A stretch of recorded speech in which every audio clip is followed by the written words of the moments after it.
Dead ওভারে বিশ্বের সেরা বোলার বাংলার কাটার মাস্টার মুস্তাফিজুর রহমান। তাই আসন্ন এশিয়া কাপে দেশকে বড় একটা সাফল্য এনে দিতে পারে বাংলার এই বাঁহাতি পেজার। দর্শক, সর্বশেষ শ্রীলঙ্কা ও পাকিস্তানের বিপক্ষের সিরিজে বাজিমাত করেছেন মুস্তাফিজুর।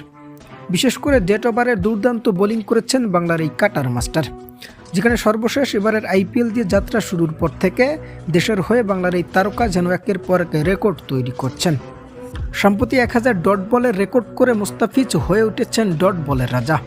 সেই সাথে পাকিস্তানের বিপক্ষের সিরিজে অসাধারণ বোলিং পারফরমেন্স করে বিশ্বের সেরা 10 জন বোলারের মধ্যে 9 নম্বরে অবস্থান করে নিয়েছেন ফিজ। যদিও বর্তমানে কোনো সিরিজে বাংলাদেশ না থাকায় এই র্যাঙ্কিংয়ে অবনতি হয়েছে ফিজের। তবে দেশের হয়ে ডেড ওভারে মুস্তাফিজুর যেভাবে বোলিং করেছেন এবং যেভাবে রান খরচ করেছেন তাতে ধরা হচ্ছে বিশ্বের সবচেয়ে কিপটা বোলার বাংলার এই বাঁহাতি পেজার। তাই আসন্ন এশিয়া কাপে দল ভালো কিছু করলে ফিজের কাছ থেকেও সমর্থকরা অসাধারণ কিছুই আশা করবে।